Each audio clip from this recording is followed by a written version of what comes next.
What's happening, everybody? Of course, it's your host, Young Brink. You're tuning in to the #1 music and entertainment TV show in the Mid-South, BrinkTV.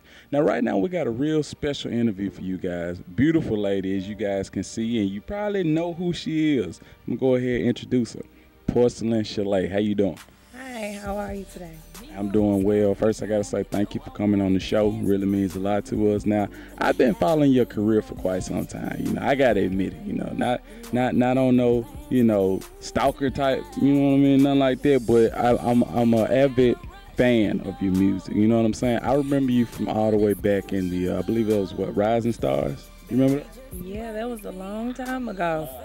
That was about some years ago, yeah. I did my first show around that time.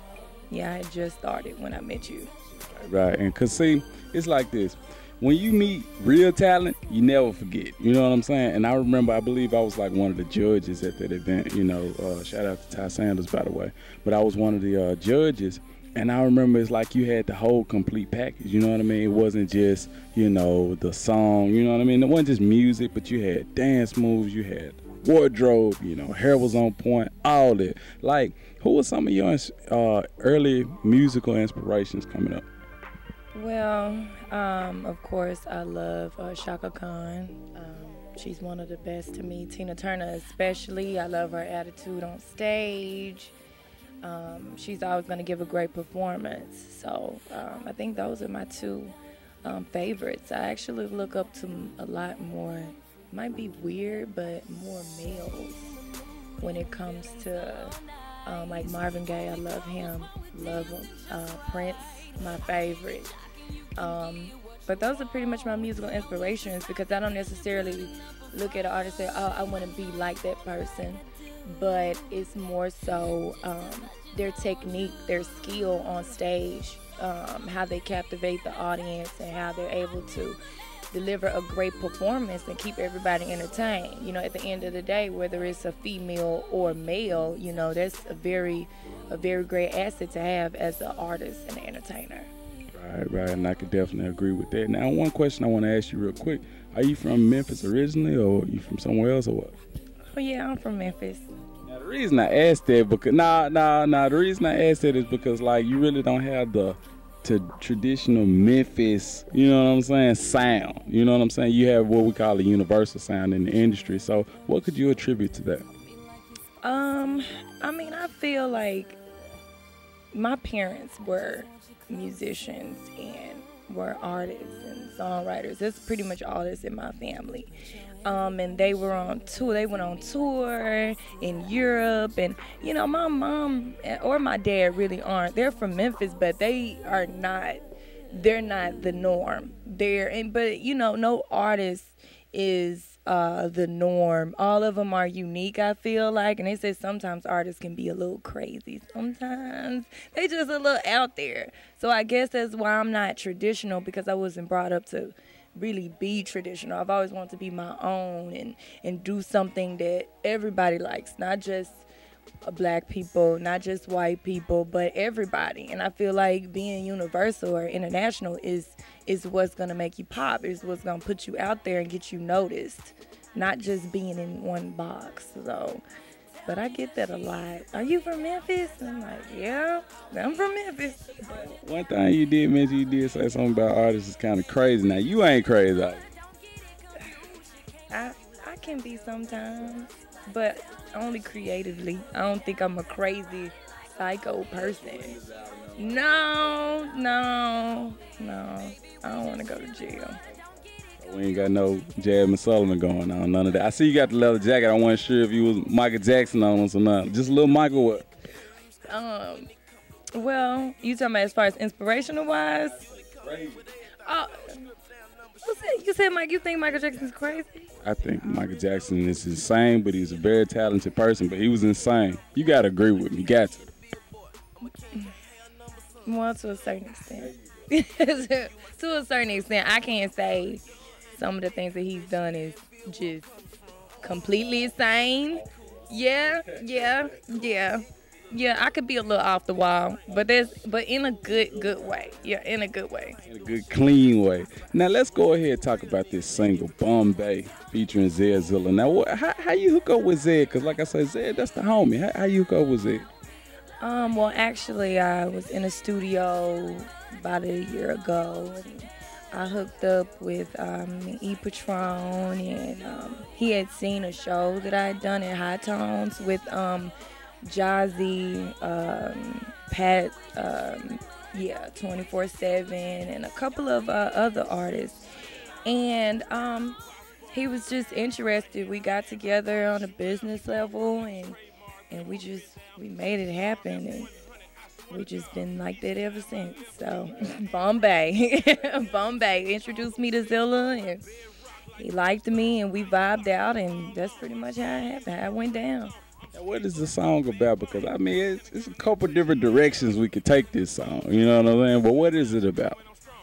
Well, I mean, it's a party record, you know. Bombay, drinking, you know. I mean, I've heard about how Bombay get you crazy, make you crazy. You know, I've seen some big guys cry. You know, I've seen people fight, punch the refrigerator, say they got to fighting with the refrigerator off the Bombay last night. And, you know, so that's pretty much where it came from. I mean, party record, Bombay make you crazy, wild, club records. So something I feel like everybody can relate to. And, you know, people, I hear they drink it in the club a lot, you know.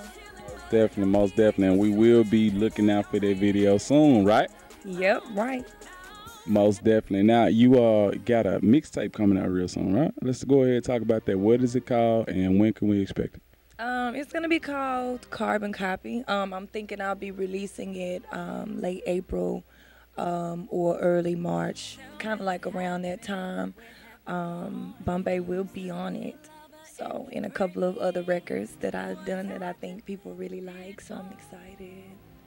That's cool. That's cool. So, who are some of the producers that you work with on this tape, as well as some of the features that you may have?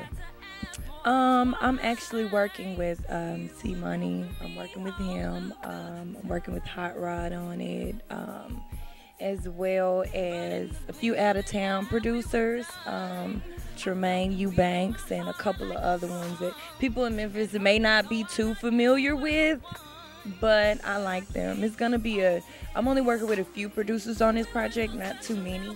You know, because they, you know, the ones that I'm working with now have really developed my sound. You know, we've developed a certain sound, and I want to stick with them. So, yeah. All right, that's what's up. That's what's up. Now, I also understand that a couple of months ago you was in where?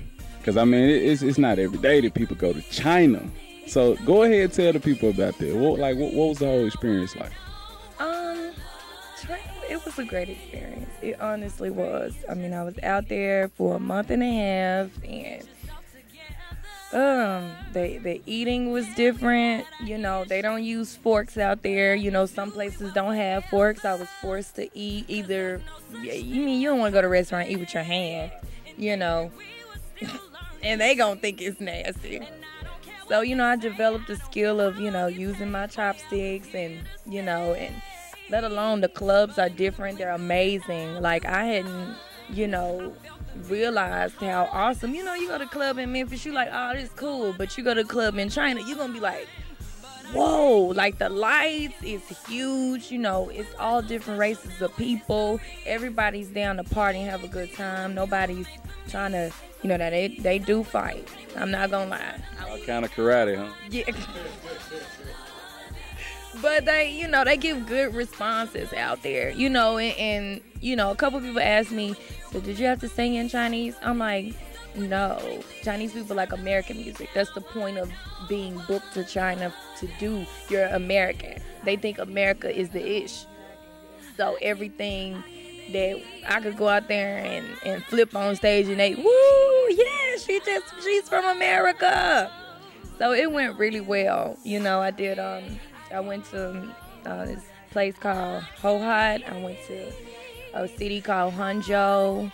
Everywhere is different in China. It's pretty much like going to Atlanta or California or New York in America. It's all different. Everybody's different. That's what's up, man. I need you to do me a favor. Say something in Chinese for the people, please. One time. Ni hao. And that means? Hello. Or another word I learned is menu. Menu, which means beautiful. So, So you heard that a lot out there, huh? I heard it, yeah. Hey, that's what's up. That's what's up. Now go ahead and give them your Facebook, your Twitter, Instagram if you have it. That way they can keep up with you. Okay.